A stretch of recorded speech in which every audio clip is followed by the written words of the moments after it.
Ever wonder why you can't stop thinking about that one person, no matter how hard you try? Have you ever caught yourself replaying a conversation with someone over and over again? Maybe it was a quick chat, a glance that lingered, or even an argument you can't stop dissecting. Hours, days, even weeks later, they're still on your mind. Why does this happen? Why can't you stop thinking about them? And why do some people stick in your head like glue while others fade away instantly? The truth is, it's not just you, it's how the human brain works. There are powerful psychological reasons why certain people leave such a lasting mark on your thoughts, and once you understand them, you'll see your own mind in a whole new way.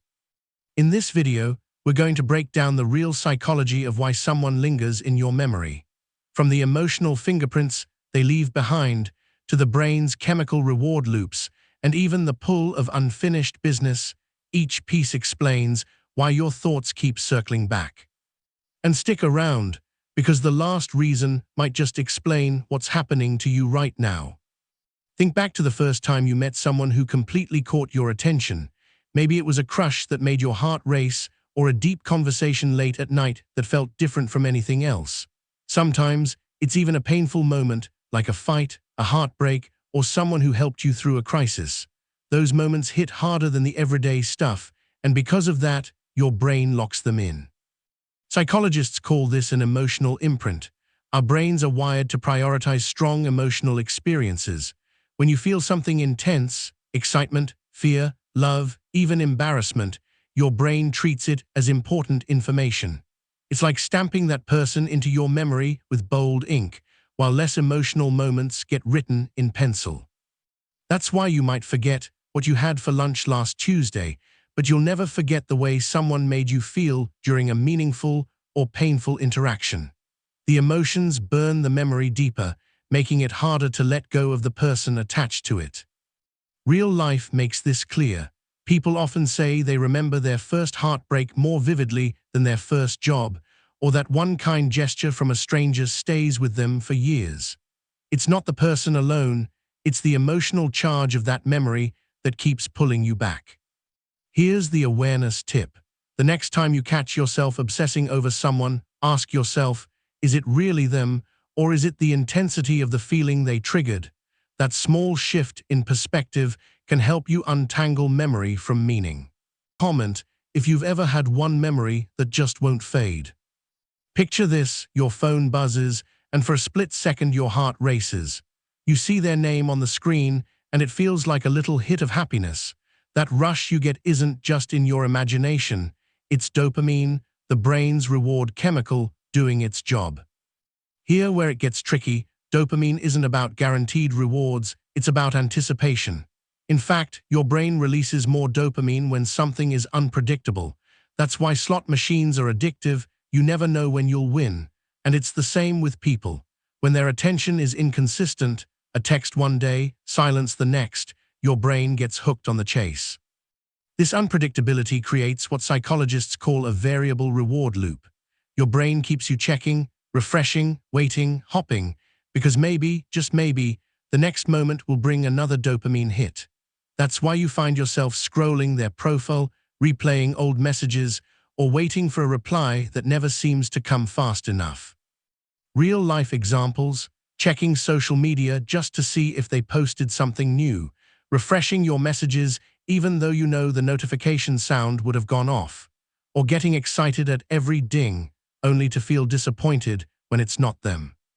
Awareness tip: if you recognize yourself in this cycle, the key is to break the loop by limiting triggers. Turn off notifications, set phone-free hours, or redirect your attention toward activities that give you healthier dopamine hits, like exercise, learning something new, or connecting with friends who actually reply. Your brain craves the reward, but you get to choose what kind of rewards you feed it. Hit like if you've ever caught yourself refreshing just to see if they posted. Think about the last time something ended before you were ready. Maybe it was a breakup that left you with 1,000 questions, or a conversation that stopped mid-sentence. Those what-ifs play in your head on repeat, keeping that person alive in your thoughts long after they're gone. This happens because of a psychological phenomenon called the Zeigarnik effect. Simply put, your brain is wired to remember incomplete or interrupted experiences better than completed ones.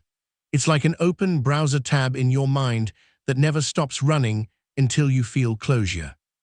That's why an unanswered text can feel heavier than a full argument, and why you can't stop thinking about the person who walked out without explanation. The lack of resolution becomes its own hook, and your brain circles back again and again, trying to fill in the missing pieces.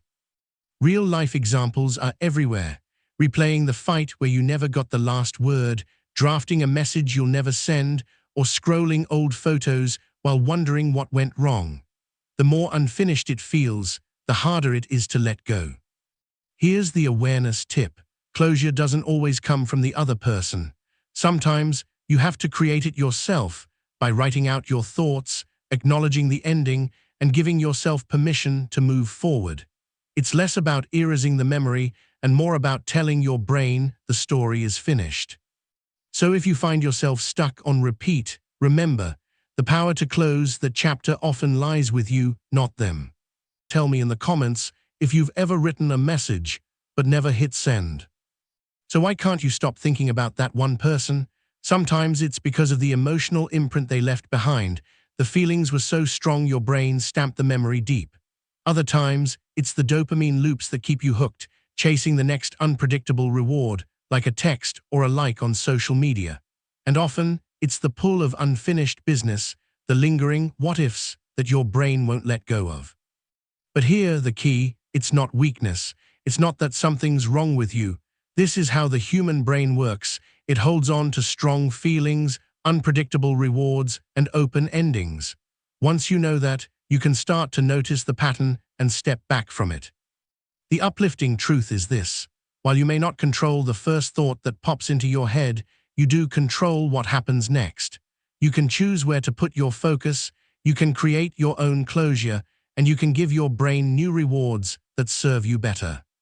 So if this video helped you understand yourself a little more, make sure to like this video, subscribe to Brainwave, and share it with someone who might need it too.